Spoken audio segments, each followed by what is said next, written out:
G'day guys, welcome to today's video. So today's video we're going to be looking at the core foundations, and one of those core foundations is the grip. Now for my in-person students, if you're watching this video guys, you will know this because it's one of the first things I touch upon. So when you're looking to improve your golf game, we start with key areas, and the grip is one of those key areas. And the reason being is I often challenge my students to a question, and it's a question that no one ever gets right. I'm going to demonstrate it for you guys right here. So I'm going to place this golf ball here on the ground, okay? I've got my golf club there, and I have my club face is pointing over to the right, so you guys can see that on the video camera there. So the question I ask all my students: what direction is that golf ball going to go in? I want you to think about that for a quick second. What direction is that golf ball going to go in? Club face is pointing out to the right, just to give you guys a reference point. And the vast majority of you people are going to say, oh, it's going to go out to the right, because where the club face is pointing. And ultimately and generally, you would be correct. However, it's a trick question. Because even if they get that part right, okay, yep, the club face pointing out, it's going to go out in that direction. When? When is the golf ball going to go out into that direction? How long will it take? And again, we get a lot of people standing around looking a little bit confused. Eventually we get to the point. That club isn't moving, it isn't going anywhere. Why? Because I am not connected to it.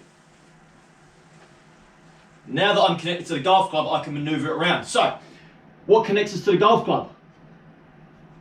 Say hands, guys, so say grip. So it's very, very important that we get the grip part correct, because how you grip the golf club has a huge impact on where the club face is pointing. It has a huge impact on where the golf ball is going to stay. It has a huge impact on where the golf ball ultimately can finish on the hole that you're playing or the shot that you're trying to hit. So, basic grip, I suppose, information, let's call it that. Basic grip information. We want to have the golf club, the handle part here, running ideally through the top of our finger line here. So I'm going to demonstrate that on the camera for you guys here. I'm going to run it through the top of the finger line. I'm then going to take the pad of my left thumb here. I'm going to place it directly on top of the center of the grip. By doing that, my left thumb is angled marginally to the right hand side of the grip as I'm looking down here, okay? So I have my golf pride on the grip here.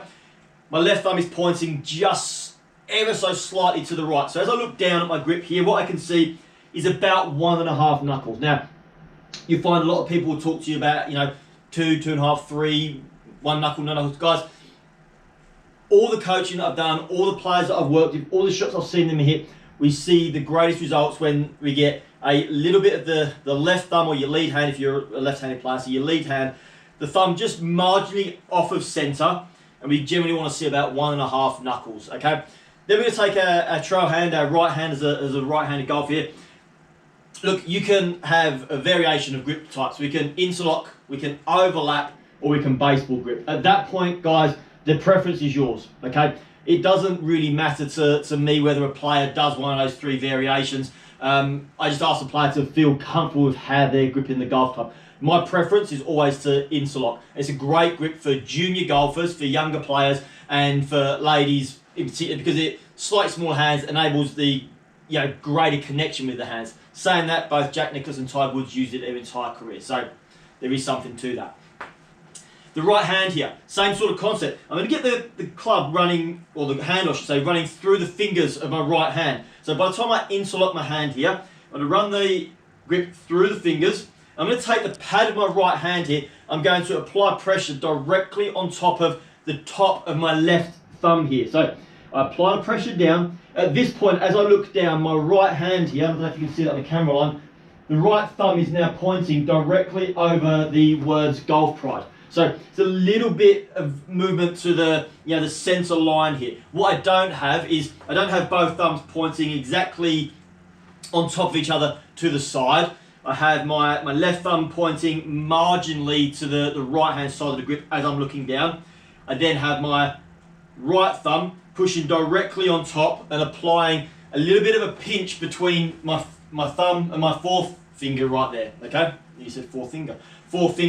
So we apply that pressure, and at this point in time, I actually have a very, very stable grip. And the reason why I use the term stable It's what's going to help control the club face, okay?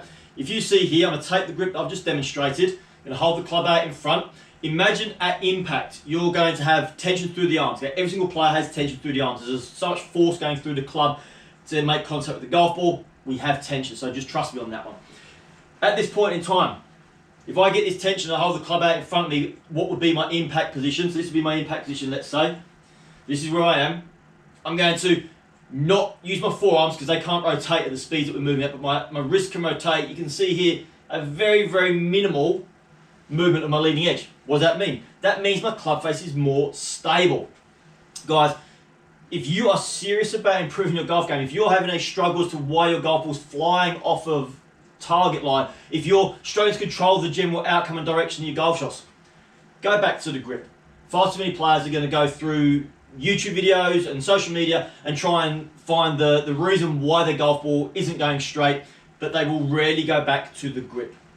It's the unsexy stuff, it's the stuff that no one really wants to do too much with. And as coaches, generally we don't want to touch the grip too much because it can be, a little bit of work involved. But here's a kicker for you guys. People don't get better unless they put work in. So if you want to get better, you've got to put the work in. Guys, get that grip in the right spot, train with it, practice with it. You're going to see the golf ball take off in a better direction. You're going to have greater control. Therefore, you're going to score better. Guys, it's that simple. Start with the grip and work from there. Guys, I appreciate taking the time to watch today's video. I do hope you've gained some information out of it. As always, if you're looking for the shorter form of things, you can head over to my TikTok, my Instagram pages. You'll see short form of the videos. Make sure that you hit that like button if you found today's information helpful. Guys, please, if you know someone that needs this help, share it with them. We get the chance to grow, that'd be fantastic. And don't forget, make sure that little bell's tick so that you get the notifications when the videos drop. And there will be videos dropping fairly regularly. So guys, until next time, happy golfing.